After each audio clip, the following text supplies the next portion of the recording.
The great hall of the Galactic Council stretched wide like an ocean of metal and light. 12 massive seats rose from the floor in a perfect circle, each one designed for a different alien species. Above them, holographic displays showed the history of 1,000 worlds. At the center of it all stood a small platform where humanity waited for judgment. Ambassador Park Ji-won adjusted her formal uniform one last time. She had practiced this speech for months, knowing that the next few minutes would decide the future of every human in the galaxy. Behind her stood Earth's finest representatives, scientists, diplomats, and military officers who had traveled across space to be here. Among them was Lee Taemin, a young man with sharp eyes and a quiet manner. He wore the simple, gray uniform of Earth's Strategic Defense Corps, but his mind was always working, always watching. While others focused on the grand spectacle before them, Taemin studied each alien representative, noting their body language and reactions. Chancellor Vex of the Hegemony spoke first. His voice boomed through translation devices, reaching every corner of the vast chamber.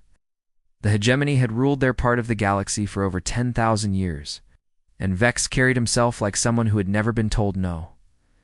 "We gather today to consider the humans," Vex announced, his forearms spread wide in a gesture of authority. "A species that has barely left their home star system. It demands equal standing with civilizations that have mastered space for millennia." Ambassador Park stepped forward. "Honored council members, humanity comes before you, not as beggars, but as equals. We have achieved faster-than-light travel in less than a century. We have established peaceful colonies on 17 worlds, have made first contact with 6 species without a single act of violence." Her words echoed in the chamber, but Taemin noticed the aliens were not impressed. The crystalline being from the ethereal collective pulsed with cold blue light. The reptilian delegate from the Star Wraiths flicked his tongue in what Taemin recognized as contempt. Even the usually neutral architects seemed uninterested. "Speak of peace," said the ethereal representative, its voice like singing crystal. "Yet your species wages war constantly upon itself. Your home world bears the scars of nuclear weapons. Your history is written in blood." Park had prepared for this argument, as we have known conflict, but we have also known growth. We learned from our mistakes. The wars you speak of ended over 2 centuries ago. Since then, humanity has known only peace. "Peace born from weakness," growled the Star Wraith delegate. "You stopped fighting because you ran out of enemies on your small world. What happens when you spread across the galaxy? Will you bring your violence to peaceful systems?" Taemin watched the other delegates nod in agreement. He could see where this was heading, and his jaw tightened. These beings spoke of peace while ruling over hundreds of enslaved species. They called humans violent while maintaining their power. Through fear and force, Dr. Kim Soo-jin, Earth's chief xenobiologist, stepped forward. "If I may, honored representatives, we have studied your civilizations extensively. We understand that true strength comes not from domination, but from cooperation. Humanity seeks to learn, to grow, to contribute to galactic society." The massive form of the Titan Confederacy delegates shifted with amusement. "Learn. What could a species of short-lived primitives teach us? We have forgotten more knowledge than your entire civilization has ever discovered." Ambassador Park maintained her diplomatic composure, but Taemin could see the frustration in her eyes. "Perhaps that is the problem," she said carefully. "Fresh perspectives could benefit everyone. Humanity offers innovation, creativity, and a strong desire for peace." "Innovation?" Chancellor Vex laughed, a sound like grinding metal. "Your fastest ships are toys compared to ours. Your weapons are barely capable of cracking asteroids. Your technology is primitive at best." "Yet we reached the stars," Park replied firmly. "And we did so without enslaving other species or strip mining entire worlds. Our methods may be different, but they work." The chamber fell silent at this bold statement. Several delegates exchanged glances, and Taemin realized that Park had touched on something the council did not want discussed. The galaxy's ruling species had built their empires on the backs of lesser civilizations. The ancient minds delegate, A being of pure energy, contained within a mechanical shell, spoke for the first time. Your accusations are noted, human. Irrelevant. This council has maintained peace and order for 50,000 years. We have prevented galactic wars, regulated trade, and brought civilization to savage worlds. By force, Park said quietly. By making other species serve your interests. By necessity, the ancient mind replied. Order requires hierarchy. Some species are naturally suited to rule. Others are meant to serve. This is the natural way of things. Taman felt his hands clench into fists. The arrogance of these beings was breathtaking. They spoke of natural order while sitting on thrones built from the suffering of others. But he kept his face neutral, continuing to observe and learn. The vote, when it came, was swift and brutal. One by one, each council member declared their position. The hegemony voted no. The ethereal collective voted no. The Star Wraiths, the Titan Confederacy, the Ancient Minds, all voted no. Even the peaceful green worlds and the normally neutral architects rejected humanity's application. The final tally was 12-0 against admission. Chancellor Vex stood to deliver the Council's final judgment. Application of the human species for membership in the Galactic Council is denied. You are deemed too primitive, too violent, and too unpredictable for full membership in galactic society. Ambassador Park's face remained composed, but Taman could see the pain in her eyes. 2 years of preparation, months of travel, and decades of hope had been crushed in minutes. But Vex was not finished. However, the Council is not without mercy. We offer humanity protectorate status. You will be assigned to serve under the guidance of the hegemony. Your species will be given useful work, and in time, perhaps your children's children may prove worthy of consideration. The offer hung in the air like poison. Protectorate status meant slavery with a fancy name. Humans would become servants. Their worlds strip-mined. Their people scattered across the galaxy to labor for their alien masters. Ambassador Park drew herself up to her full height. The people of Earth thanked the Council for their consideration, she said with dignity that impressed even Taman. However, we must respectfully decline your offer of protectorate status. Humanity will find its own path among the stars.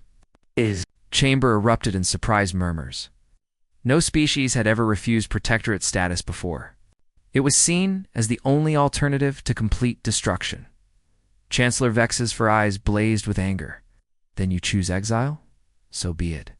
Humanity is forbidden from entering established galactic territories. Your ships will be turned away from civilized worlds. You have chosen to remain primitive, and primitive you shall stay. As the council session ended, the human delegation prepared to leave, but Taman lingered, watching the alien representatives congratulate each other on maintaining galactic purity. He memorized their faces, their gestures, their obvious weaknesses. Ambassador Park approached him as they walked toward their ship. A disappointing day for humanity, she said sadly. Taman looked back at the council chambers one last time. Perhaps, he said quietly, or perhaps this is exactly what we needed. Park frowned. What do you mean? I think they have defeated us, Taman replied, his eyes bright with possibility. But they have only shown us that we cannot rely on their permission to claim our place in the galaxy. What if we did not need their approval? What if we built something better? As their ship lifted off from the council world, Taman was already planning. The aliens had made a terrible mistake. They had underestimated humanity, and worse, they had revealed their own weaknesses. The rejection that was meant to crush. Human dreams would become the exhibition for something far greater. The galaxy would learn that denying humanity a seat at their table was the worst decision they had ever made. 6 months after returning from the council rejection, Lee Taman stood before the Global Defense Committee in Geneva. The room was filled with Earth's most powerful leaders, men and women who controlled armies and governed billions. But today, they were listening to a young strategist with an impossible dream. They called us primitive, Taman said, his voice calm but determined. They said we were too violent, too unpredictable. But what they really fear is that we might be too successful. General Harrison, Earth's military commander, leaned forward. You want us to build a secret empire? You understand how much that would cost? How many resources we would need? Less than you think, Taman replied. We don't need to match their technology. We need to surpass it. We don't need to conquer their worlds. We need to offer something better to the species they oppress. Ambassador Park G1, still bitter from the Council's rejection, spoke from her seat. Even if we could build this hidden civilization, how do we stay secret? The Council has sensors across the galaxy. Taman smiled for the first time in months. Because they're not looking for us in the right places. They think small species stay small. They believe their own lies about natural hierarchy. We'll use their arrogance against them.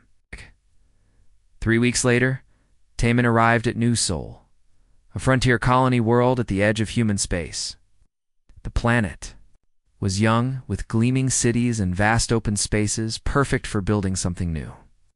He had convinced the Defense Committee to give him 5 years and unlimited resources. What he planned to build in that time would change everything. His first recruit was Dr. Kim Soo-jin, a xenobiologist who had spoken at the Council hearing. She found him in a prefab building that served as his temporary headquarters, surrounded by star charts and alien technology samples. You really think we can build an empire in secret? She asked, examining a piece of hegemony communication equipment. Not an empire, Taman corrected. Something better? The Council rules through fear. We'll build through cooperation. They demand tribute. We'll offer partnership. Dr. Kim picked up another device. This is ethereal collective technology. How did you get it? Trade networks. Taman explained. Not every species in the galaxy bows to the Council. Some are independent traders, refugees, outcasts. They've been bringing us samples in exchange for Earth medicines and technologies the Council restricts. The second person to join was Commander Choi Hyun-woo, Earth's finest naval officer. He arrived on New Sol 3 days later, curious about Taman's mysterious project. The young strategist met him at the spaceport personally. I need someone who can build a fleet that doesn't exist, Taman explained as they walked through the busy terminal. Ships that can travel without being detected, fight without being identified, and disappear without a trace. Commander Choi raised an eyebrow. That's impossible with current technology. Current human technology, Taman agreed. But we're not limited to human knowledge anymore. He led Choi to a secure hangar at the edge of the colony. Inside was a ship unlike anything the commander had ever seen. It looked almost human in design, but with subtle curves and features that seemed alien. We call it a silent runner, Taman explained. The hull uses adaptive camouflage borrowed from the Whisper. Birds of Kepler 442. The drive system is based on Wanderer Nomad technology. It can travel faster than Council ships and remain invisible to their sensors. Choi walked around, the vessel amazement growing on his face. How many of these do you have? 12 so far? I want 200 by the end of the year. The third key recruit was Han So-young, a brilliant engineer who had been working on quantum communication systems. She was reluctant at first, comfortable, in her laboratory on Mars. But when Taman showed her what they were building, she couldn't resist. You want to connect every human world instantly? She asked, studying the prototype communication array. Every human world and every species that joins us, Taman replied. The Council controls information by limiting communication. If we can talk to anyone, anywhere, instantly, we break their monopoly on knowledge. Han So-young spent 3 days examining the technology. It combined human quantum mechanics with alien crystalline matrices and something called probability manipulation from a species called the Dreamweavers. This shouldn't work, she muttered, running calculations. On her tablet, but it does, Taman said. We tested it yesterday. Instant communication between New Sol and Alpha Centauri. I'll need a team, Han said finally. And unlimited access to these alien technologies. Done. Within 6 months, the human integration project was taking shape. Dr. Kim Soo-jin had made contact with 17 different species that the Council considered lesser civilizations. Most were nomadic traders or refugees, but they brought valuable knowledge and skills. The breakthrough came when she met the Wanderers, a species of natural space travelers who lived their entire lives aboard massive ships. They had been avoiding Council space for centuries, moving through hidden hyperspace routes that even the ancient civilizations didn't know about. "Your people interest us," said Elderkin, the Wanderer leader. The species looked almost human, but with silver skin and large dark eyes adapted for life in space. "You treat us as equals, not servants." "Because you are equals," Dr. Kim replied. "We want to learn from you, not rule over you." The Wanderers agreed to share their knowledge of secret hyperspace routes in exchange for human medical technology. Their people suffered from genetic disorders caused by centuries of radiation exposure. Human medicine could help them. Commander Choi used these new routes to establish the Silent Fleet. His ships could now travel across the galaxy without ever entering Council-monitored space. They began mapping systems, making contact with isolated species, and gathering intelligence on Council activities. The intelligence they gathered was disturbing. The Council maintained power through systematic oppression. Species that showed too much independence were relocated to harsh worlds. Their brightest minds were taken to serve Council research projects. Entire civilizations had been reduced to slavery with fancy names. Han Soyoung's quantum communication network, she called the Mesh, allowed instant coordination across vast distances. Human colonies could share resources, knowledge, and support without delay. More importantly, they could coordinate with their new alien allies in real time. By the end of the first year, humanity controlled 30 star systems. But these weren't conquered territories. They were partnerships. The Wanderers provided navigation and trade routes. The Singers, a species of artistic aliens, offered their incredible ability to grow living cities from specially designed plants. The Builders, refugees from Council oppression, helped construct advanced facilities in exchange for protection and citizenship. Tae-Min stood in his new headquarters on New Sol, watching reports flow in from across their hidden empire. They had accomplished in 1 year what most species took centuries to achieve. But the real test was yet to come. Ambassador Park Juan joined him at the observation window. She had initially been skeptical of his methods, but recent events had changed her mind. Just last week, she had witnessed a Council fleet destroy a peaceful colony of artists simply because they refused to pay increased tribute. "The Council announced new expansion plans today," she reported. "They're moving to absorb 5 more independent systems." "Let them," Taemin replied calmly. "Every species they oppress becomes a potential ally.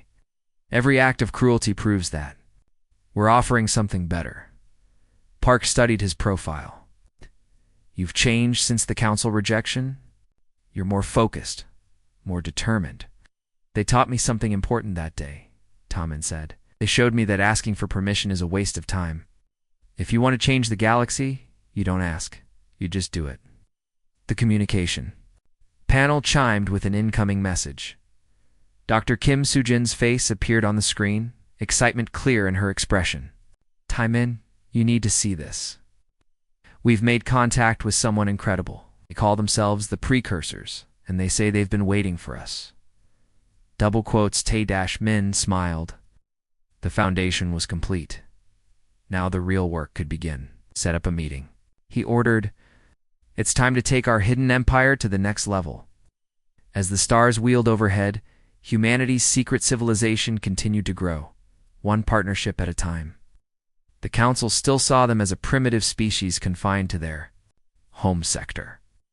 That blindness would soon become their greatest weakness. The ancient being that called itself Guardian floated in a sphere of pure light, its form shifting between energy and matter. Dr. Kim Soo-jin stood before it in a chamber that existed between dimensions, a place the Precursors had built millions of years ago when they ruled the galaxy. "Your species fascinates us," Guardian said, its voice echoing strangely in the dimensional pocket. "Not at all our observations, we have never seen a young civilization reject the Council's offer and survive." "We didn't just survive," Dr. Kim replied. "We thrived. But we need to understand what we're really fighting against. The Council, is built on lies. They did not earn their power through wisdom or strength. They stole it from us when we grew weak and careless. The technology they use, the knowledge they hoard, even their great ships were taken from Precursor ruins." The revelation struck Dr. Kim like lightning. You mean everything they have belongs to you, to us, and to the galaxy itself. We created those technologies to benefit all life, not to enslave it. The Council perverted our gifts into tools of oppression. Dr. Kim leaned forward eagerly. Will you help us stop them? We are few and fading, Guardian admitted, but we have waited long for a species worthy of our inheritance. Your people show promise. You build through cooperation, not conquest. You offer freedom, not slavery. Perhaps it is time for the true heirs of our civilization to claim their birthright. 2 months later, Lee Taemin received a message that changed everything. Dr. Kim had returned from her meeting with the precursors, and the knowledge she brought back revolutionized their entire operation. Standing in his command center on Nu, Sol Taemin watched as Han So-young demonstrated their newest technology. A dead moon orbited nearby, scarred by ancient mining operations. Han activated a device the size of a briefcase, and streams of energy reached out across space. The moon began to change. Atmosphere formed around it. Oceans appeared on its surface.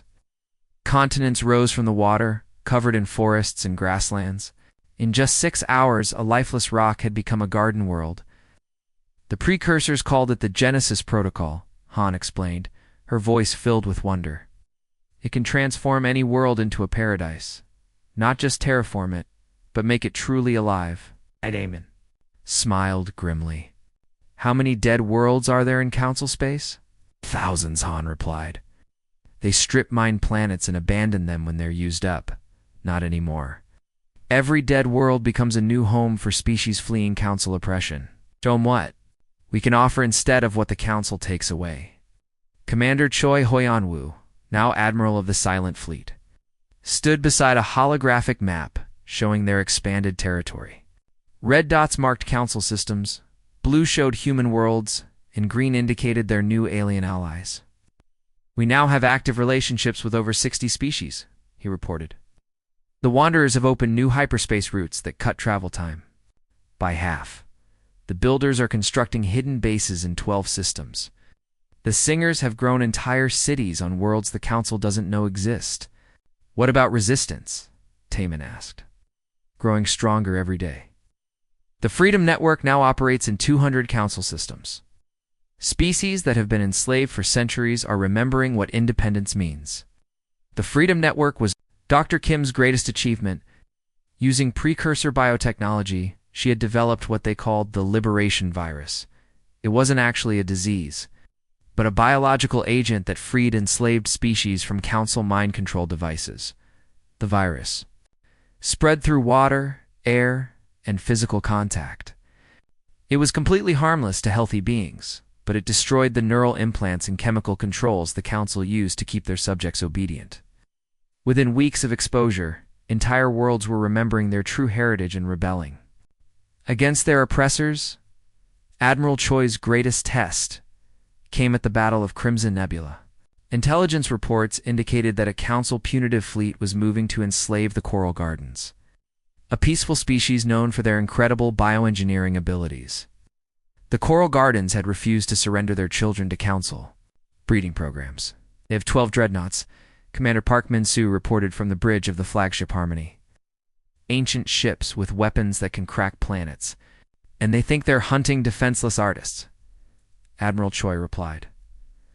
Let's show them how wrong they are. The Silent Fleet had grown to over 300 ships, each one incorporating the best technology from a dozen species.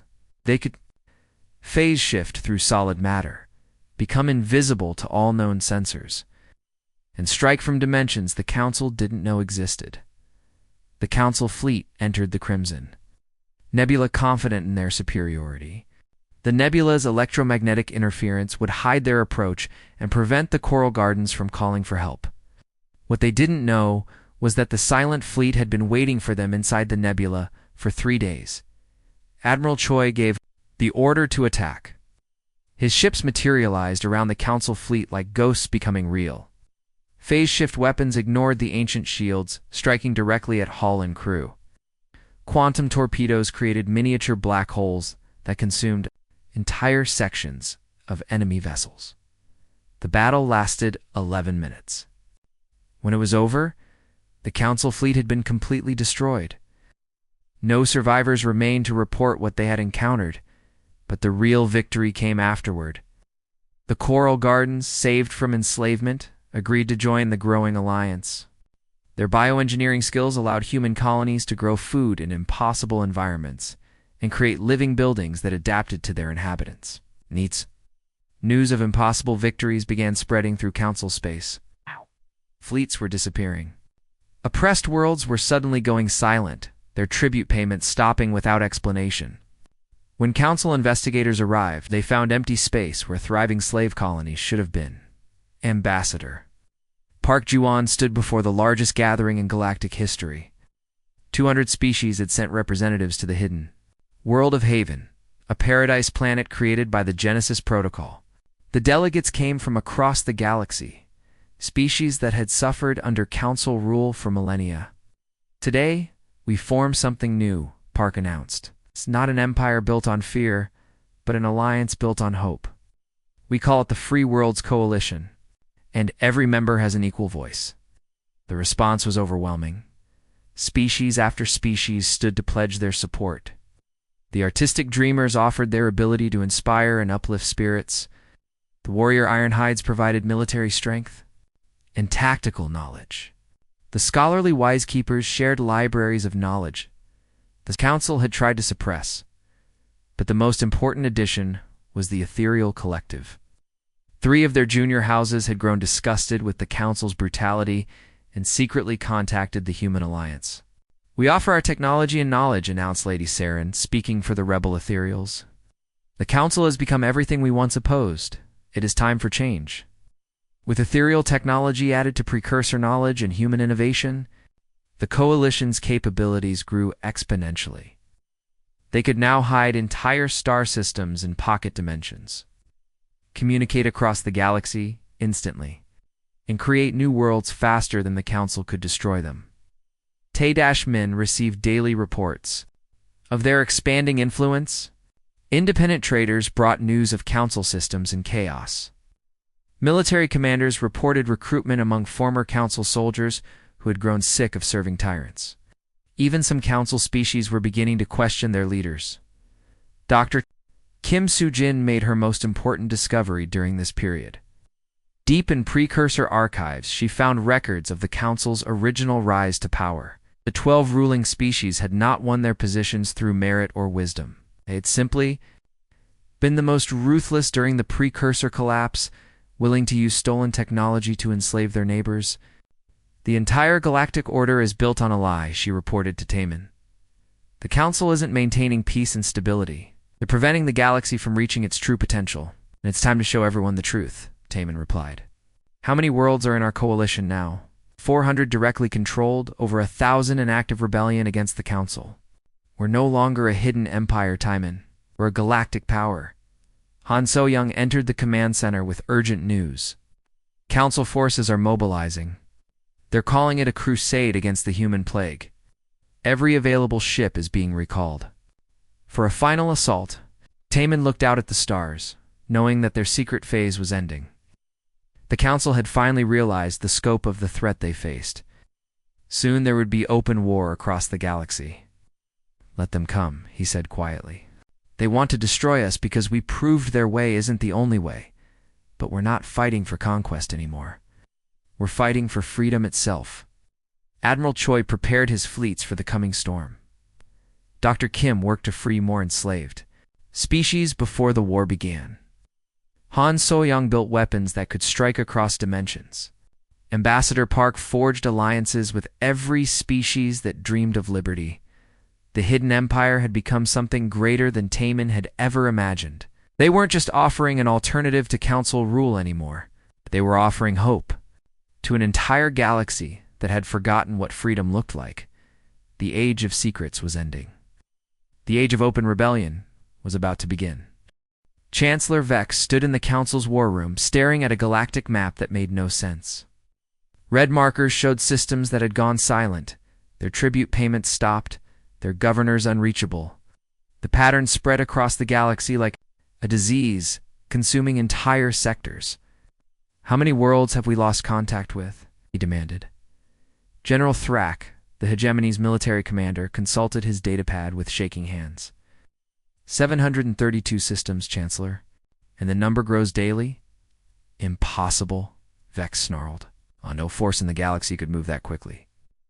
Our sensors would detect any fleet large enough to conquer so many worlds. That's just it, sir, Thrak replied nervously. Our scouts find no evidence of conquest. The worlds are simply empty. Buildings intact, technology functional, but no people.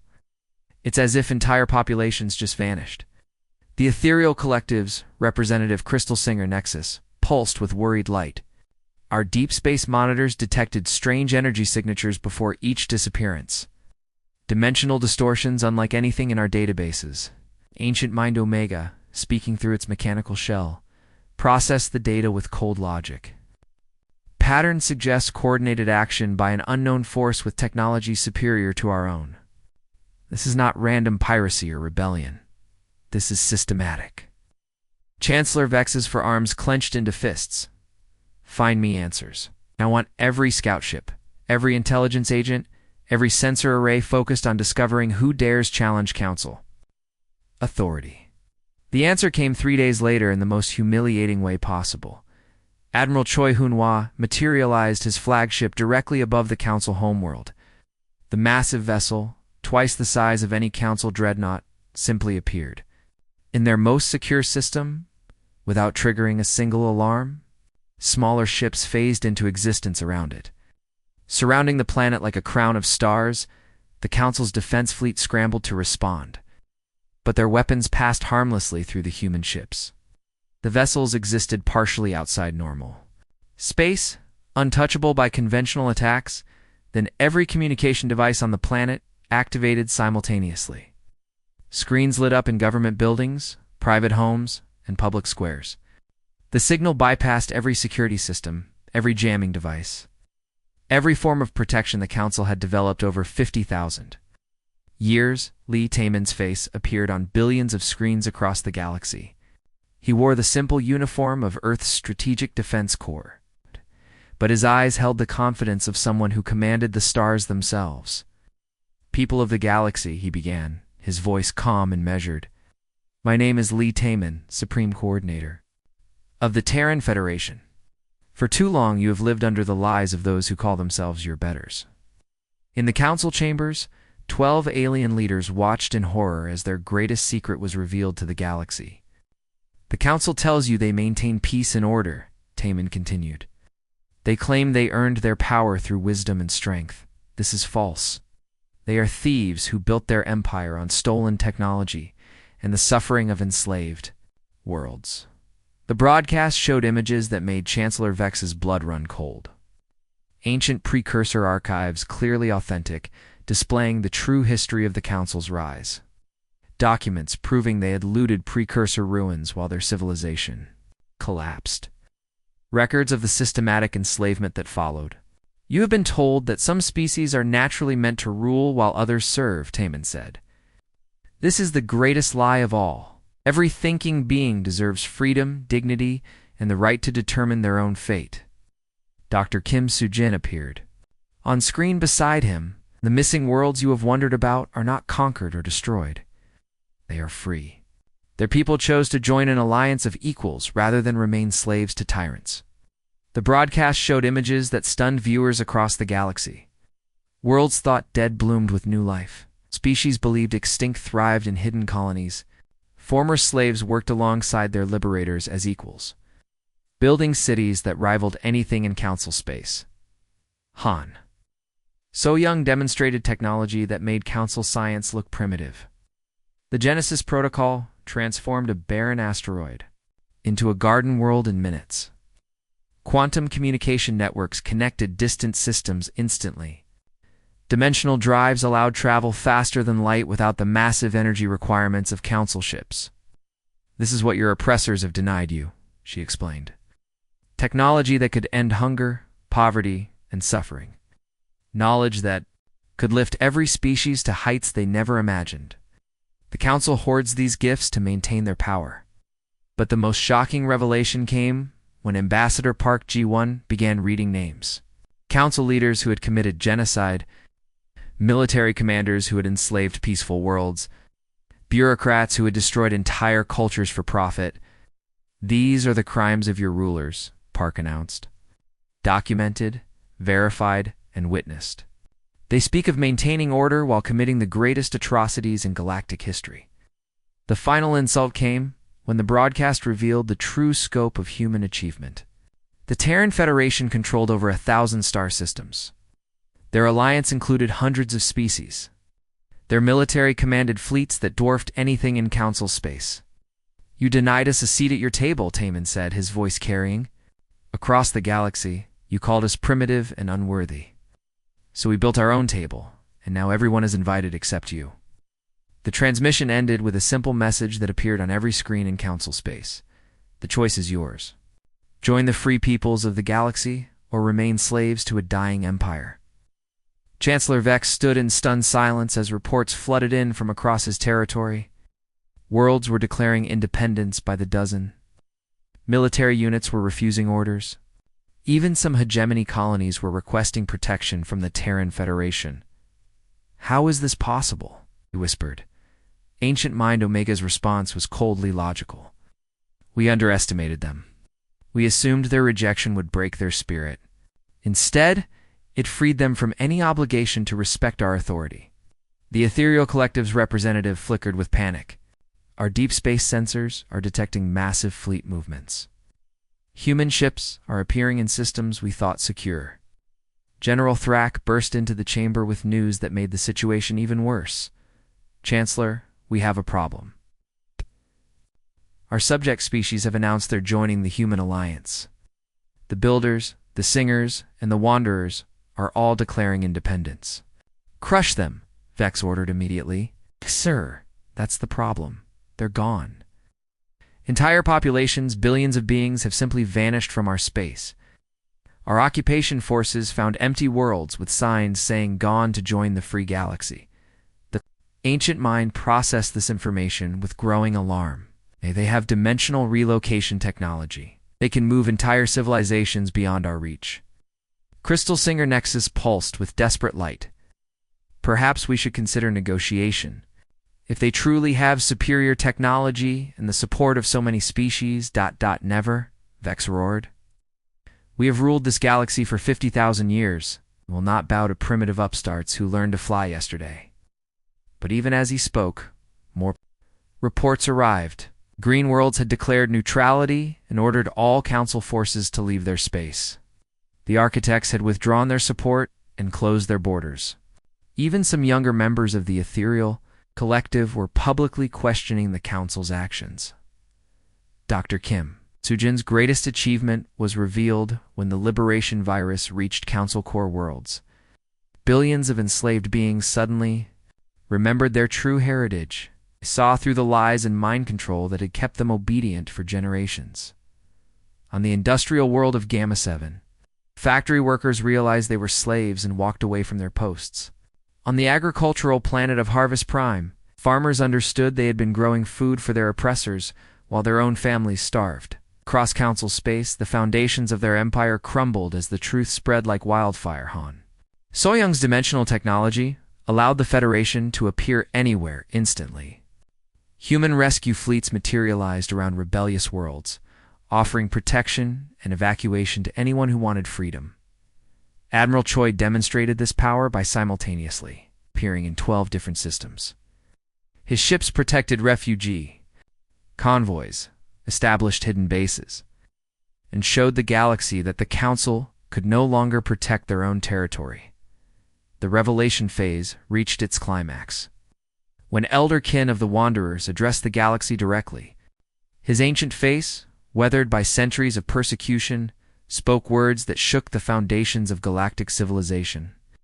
"For 3,000 years, my people have fled from Council oppression," he said. "We were told we were worthless nomads, fit only for menial labor.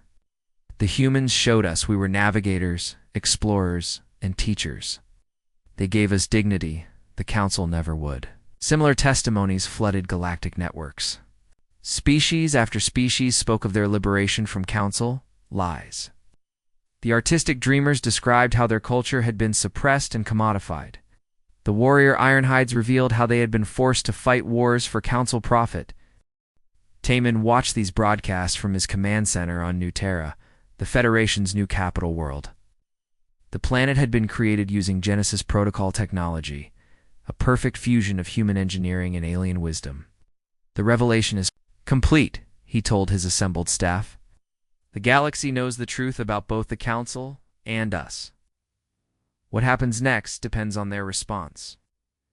Ambassador Park approached him with the latest intelligence reports. Vex is mobilizing everything he has. Ancient dreadnoughts from the deepest archives, weapons that haven't been used in millennia. He's calling for total war. Let him, Taman replied calmly.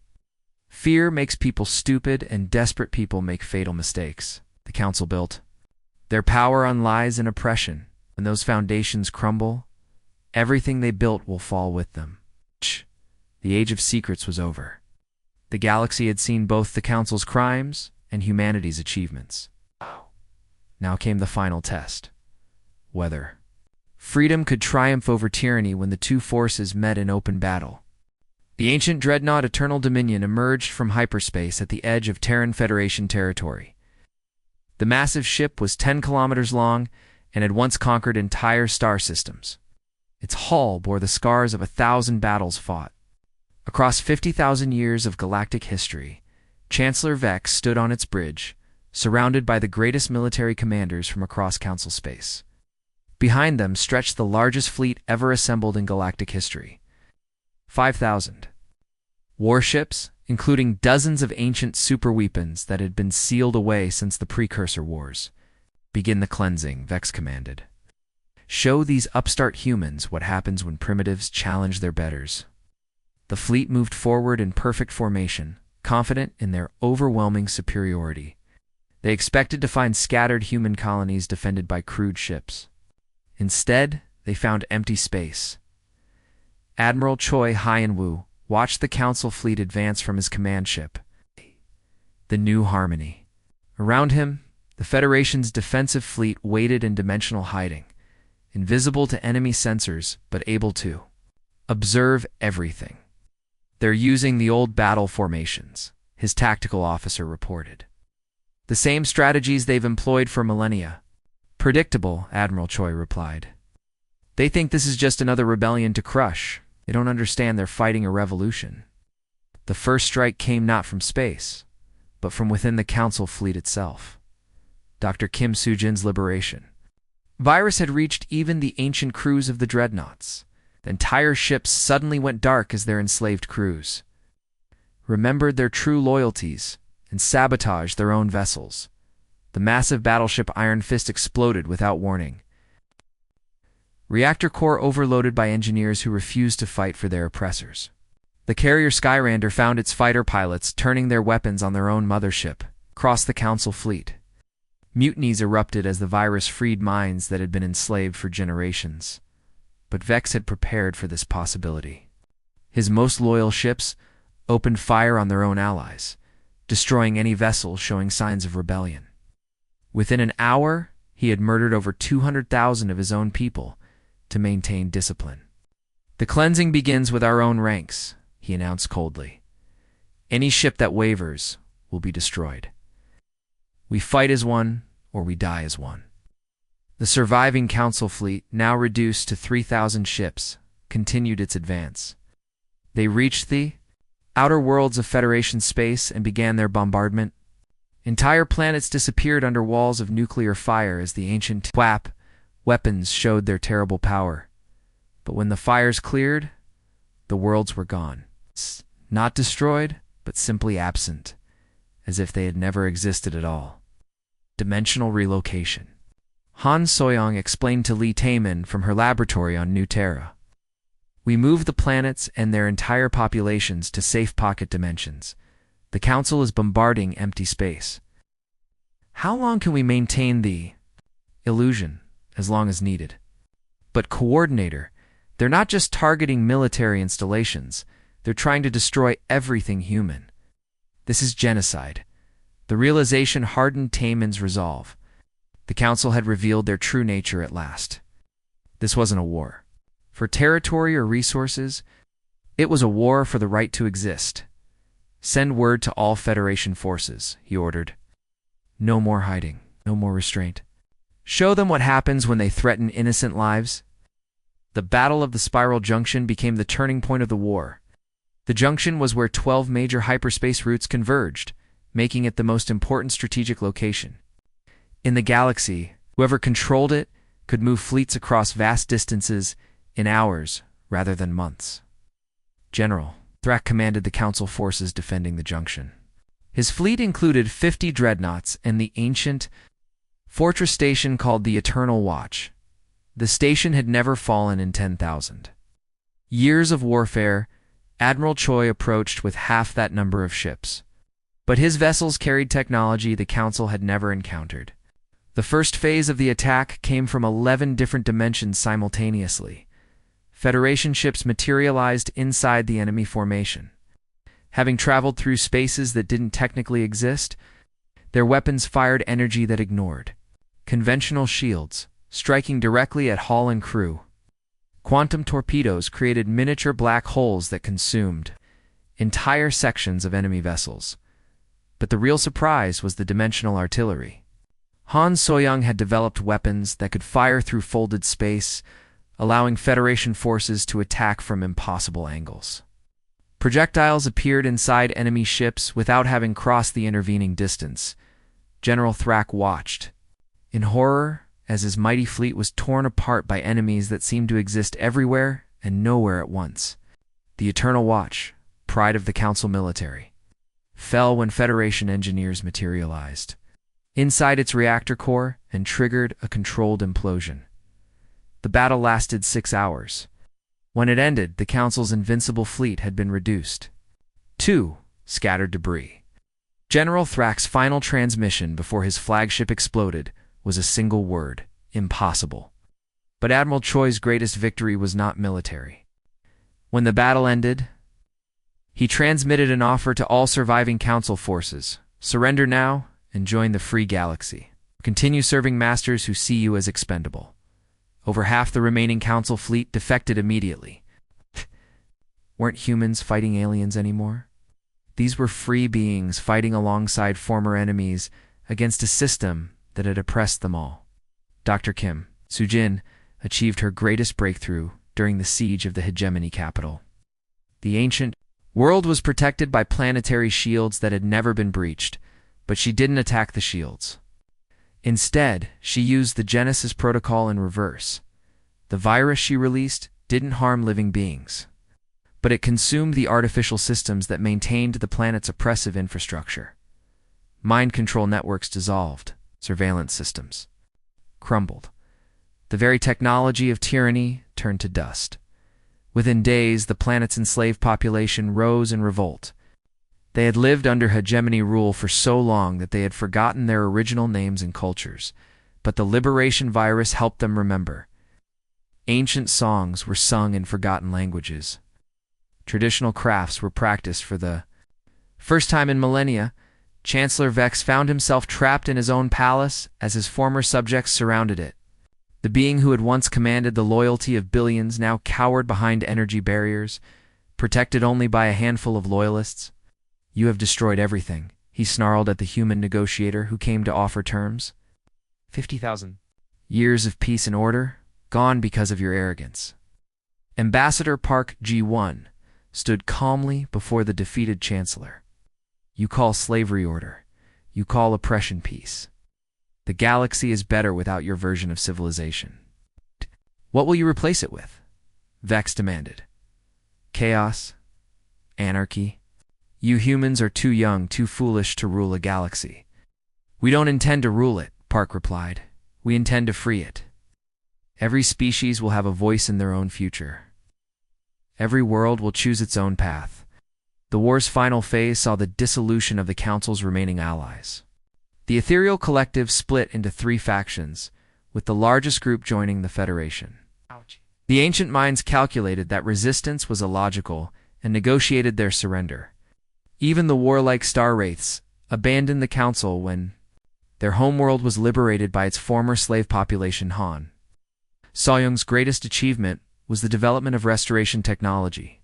The systems could heal worlds damaged by centuries of exploitation, bring back extinct species from genetic fragments, and even restore the shattered psyches of beings who had been enslaved for generations. The technology was first tested on Earth itself. The ancient scars of humanity's nuclear wars vanished as forests grew over radioactive wastelands. Extinct animals returned to fill ecological niches that had been empty for centuries. The planet that had once been dismissed as primitive became a garden world that rivaled anything in galactic history. But the most important restoration was psychological. Billions of beings across the galaxy were remembering what it meant to be free. They were reclaiming cultures that had been suppressed, languages that had been forbidden, dreams that had been crushed. Lee Taman stood in the ruins of the old council chambers, looking at the empty seats where tyrants had once held court. The great hall was silent now, its former occupants either dead, imprisoned, or fled to distant galaxies. "It's over," Admiral Choi reported, joining him in the abandoned chamber. "The last council holdout surrendered this morning. The war is won." Taman nodded slowly. "The easy part is finished. Now comes the hard work of building something better." Dr. Kim Soo-jin approached with a tablet full of data, preliminary reports from across the galaxy. Over 2,000 species have declared independence.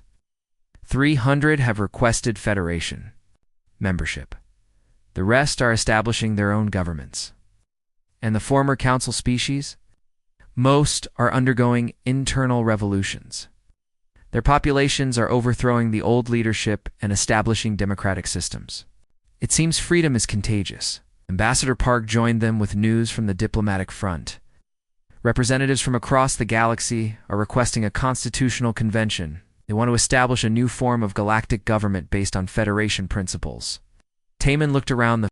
5 years after the fall of the council, Lee Taman stood before the largest gathering in galactic history. The Great Assembly Hall on New Terra stretched beyond the horizon, filled with representatives from over 1,500 species. Some sat in traditional chairs, others floated in energy fields, and a few existed as pure thought given form. The hall buzzed with thousands of different languages. Gadhan So-young's universal translation system allowed perfect communication between every delegate. For the first time in galactic history, every voice could be heard and understood. "Today we make history," Taman announced, his words reaching every corner of the vast space. "Not because we won a war, but because we choose to build something better than what came before." The applause that followed came in forms as diverse as the species present. Some clapped, others sang, and the crystalline beings chimed like bells. But the sound was unified in its approval. Ambassador Park Gun stepped forward with the document that had taken 3 years to create. The Galactic Charter of Free Worlds was not just a constitution, but a promise that no species would ever, again, suffer under the tyranny of others. "This charter guarantees the right of every thinking being to determine their own fate," she read. "No species may rule over another. No world may be enslaved or exploited. No culture may be suppressed or destroyed." The vote was unanimous. 1,500 species, speaking with one voice, agreed to the principles that would govern the new galactic order. Taman's election as the first chairman of the Galactic Democratic Union was equally unanimous, but his acceptance speech surprised many in the audience. "I accept this position with one condition," he announced.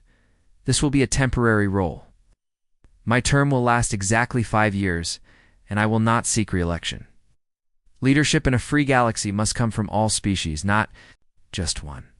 Elder Kin of the Wanderers spoke for many when he rose to address the assembly. "Chairman Taman, your people have given us the greatest gift possible. You freed us from chains we had worn so long we forgot they existed. Why do you not wish to lead permanently?" Taman's answer would be remembered for generations. Because the moment one species claims the right to rule over others, freedom dies.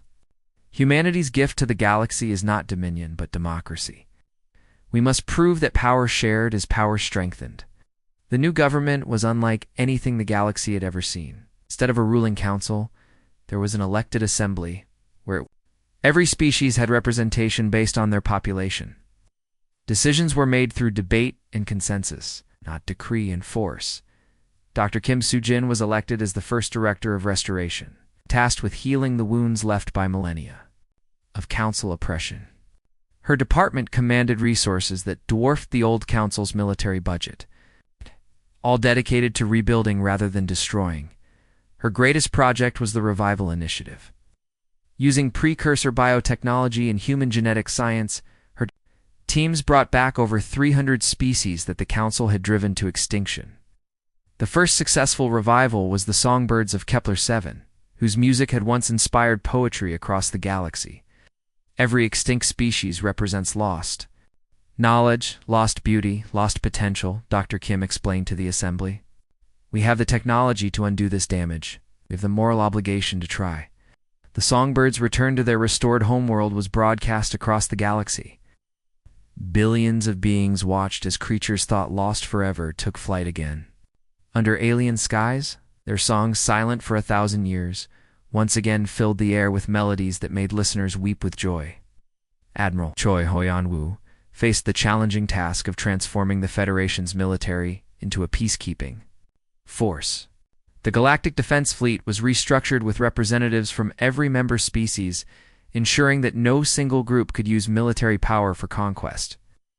We are guardians now, not conquerors, he told his officers. Our weapons exist to protect the innocent, not to expand territory or enforce obedience. The fleet's first major mission proved the sincerity of these words. When the distant Omega sector reported attacks by unknown raiders, the Defense Fleet responded immediately. They discovered that survivors from the old Council military had established a pirate kingdom, enslaving peaceful worlds, just as their former masters had done. The battle was swift and decisive. The pirates' stolen Council technology was no match for Federation ships crewed by beings who fought for freedom rather than fear. But the real victory came after the fighting ended. Instead of executing the captured pirates, Admiral Choi offered them a choice. Join the Free Galaxy and help repair the damage you have caused, or spend your lives in comfortable exile on a world where you can harm no one. Almost. Chose redemption. Former Council officers worked alongside their victims to rebuild. Destroyed colonies, pirates who had terrorized trade routes became escorts protecting merchant convoys. The transformation was not always easy, but it proved that even the worst tyrants could change when offered genuine hope. Han So-young's Universal Fabrication Network revolutionized galactic civilization.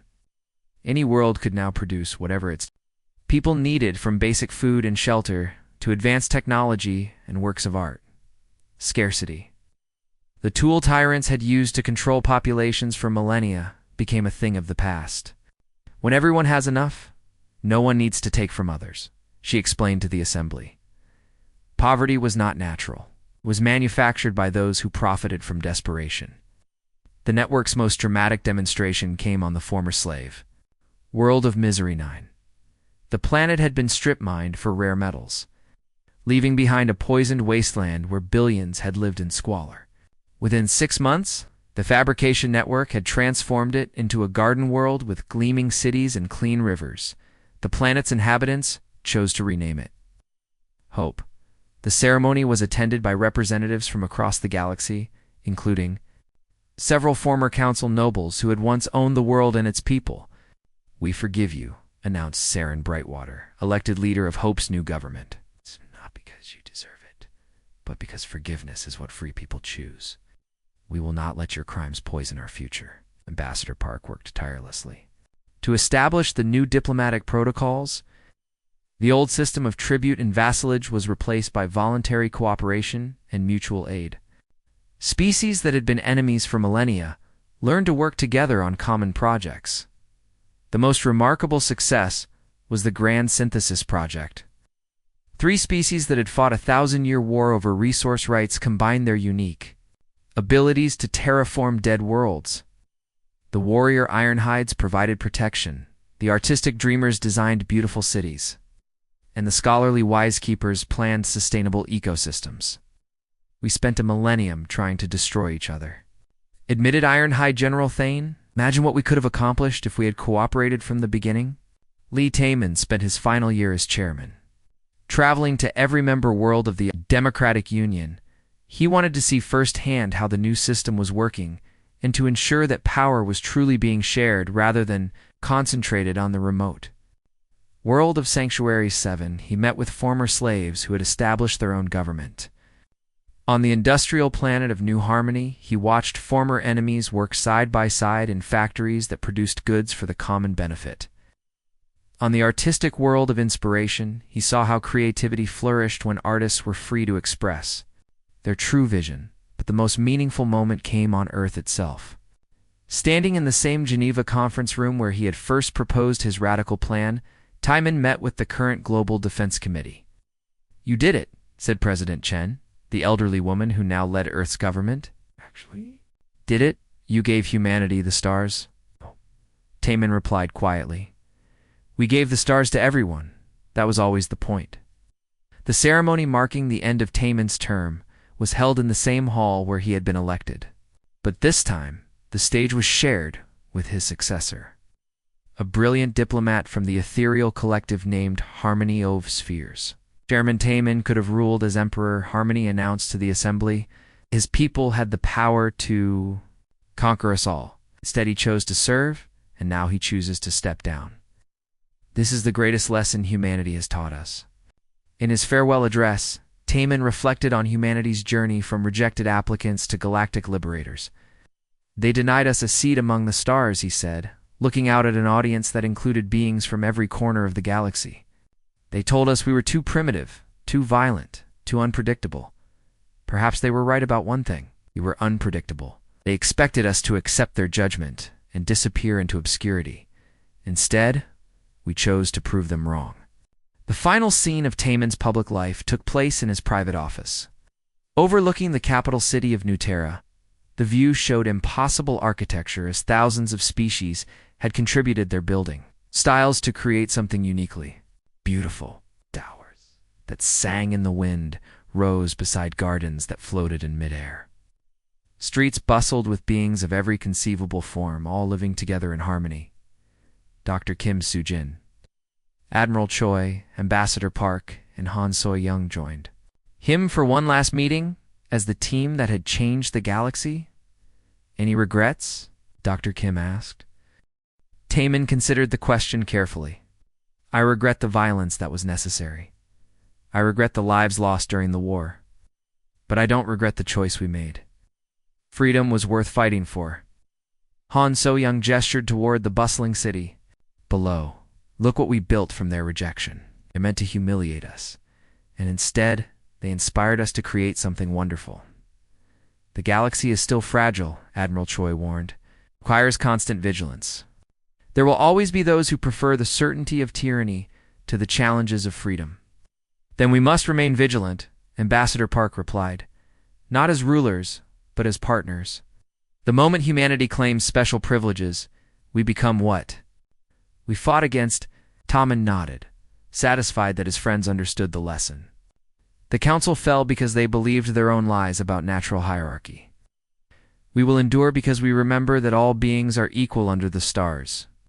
10 years later, the Galactic Democratic Union had grown to include over 3,000 species. Former battlefields had become parks. Dead worlds bloomed with new life. Children of former enemies played together in schools where every culture was celebrated. Humanity continued to explore, discover, and welcome new civilizations into the galactic community.